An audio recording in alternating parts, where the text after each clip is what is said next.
Hey, what's going on, everybody watching DualShockers TV on DualShockers.com. We're here checking out EA and particularly NBA Live 16 with my man Ryan Santos. Ryan, What's going on?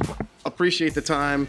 You know, we sat down, we got a chance to play some NBA Live 16, and I think the proof was in the pudding. We actually had a gentleman who was sitting to the left of us and thought he was playing 2K. So how does that make you feel just from that? I think that's great. I think it shows that, you know, we're delivering on our promise to really improve the game year after year. Get to a point where it just feels like natural basketball, right? It's what you would expect when you're playing. The players are doing what they're doing. The AI is cutting and then getting open for you.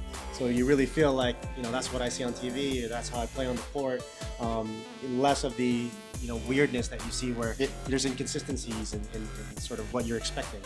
I gotta say, it was impressive. You know, we were at one point where we were just talking. You had Chris Paul kind of just standing there. He was just idling, but there was so many things going on behind him. Yeah. Actually, you were using Westbrook. I'm sorry. Yeah. And he had, you know, Ibaka was standing there being lazy, but you had Durant running screens. You had the center running screens. You had, you know, all these different things happening and all these struggles off the ball. Yeah. So it felt like I was watching a real game, not like this can. Like, man, why isn't he cutting towards the ball? Why isn't he not doing this? Yeah. You know, so that I definitely feel that portion of the game really coming in and making it feel live. Yeah, we spend a lot of time with our live motion system. Again, it's that physics-based player movement, and a big part of that is the AI and what the AI is doing. And so, you know, if you're not a hardcore X's and O's guy, you're learning the sport, we want to let the game come to you. We want to give you those options to see, you know, this guy's going to cut for me? The team's going to play like they play in real life. Right. Guys are going to get open, and then when I see that opportunity, I can make that pass. Right. So if you're patient enough, you can really let that game just open up and give you that opportunity without even having to call a play.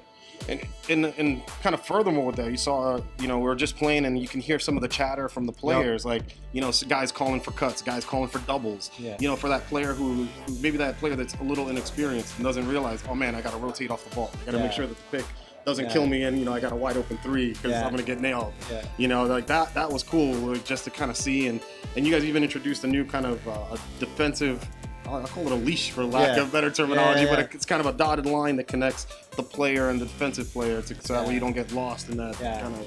Yeah, that goes back to like our onboarding philosophy, right? And you see in a lot of our sports games where we're really trying to break down the sport for you and then help you understand the basics and even some of the deeper sort of strategy behind the sport. And all that stuff you can turn on and off, but what we're trying to do is give you this feedback to set you up for success. So in that example of player chatter, you know, we mic'd up like, you know, ex-NBA players in motion capture suits, had them play situational moments. And so like in that screen and roll, he's calling that screen. He's telling you how he would say it in a basic form, but also how he would say it in the NBA. It's like ice, ice, ice the screen. So you're getting that audible feedback to say, oh, I should be probably playing defense this way. Or, hey, open, open, open. It'll kind of like subliminally make me think about passing the ball to an open man. So there's that feedback, and then the visual feedback of what the animation's doing, guys clapping, looking for the pass, and then all the indicator feedback to tell you, hey, this guy's open, or I'm guarded now. You see the threat meter, that's going to affect my shot. And it's, again, impressive just pulling you into the game. Just little touches here and there. You have now the kind of the handoff pass, which I thought, you know, so basic, but so effective, you know? Yeah, that thing's a sleeper for us. I think, you know, when we thought about it, our gameplay guys were like, hey, it'd be really cool to add handoff passes this year and really blow out our passing system.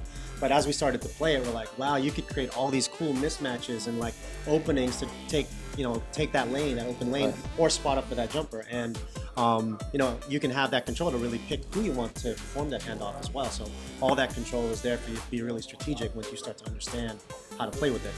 And again, very impressive. It was easy to pick up. You can do plays on the fly, or you can go to like a full playbook if you want to get really crazy. There's plays that'll pop up, and you can just pick like kind of recommended, or ask Madden, if you will, kind of thing.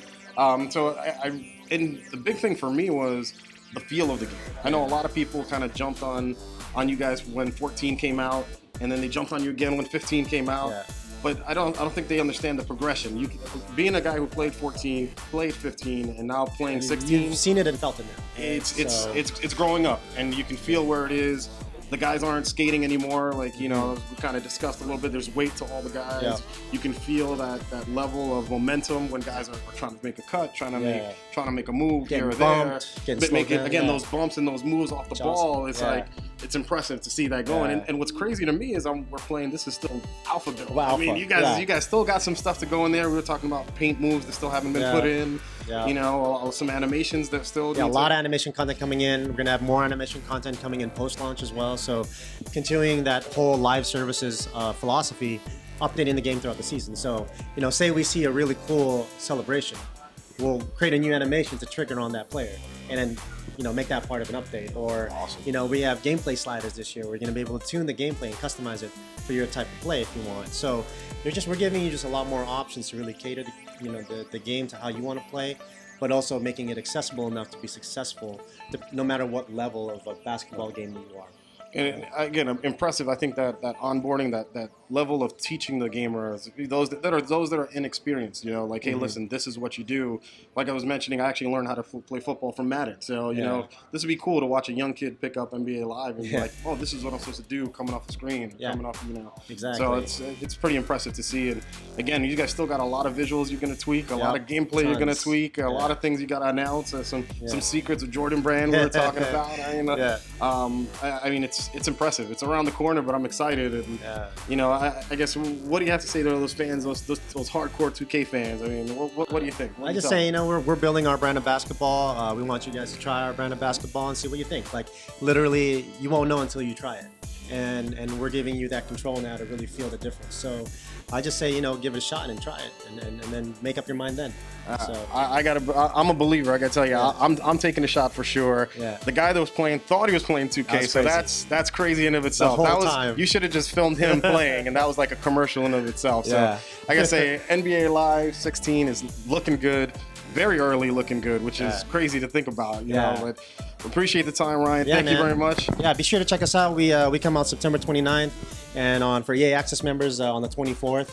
And then look out for that scanning app, because you're going to be able to put yourself in the game, and we're going to have some big announcements come this summer. So a lot to look out for, guys. All right, guys, we're out. Thanks. Thank you.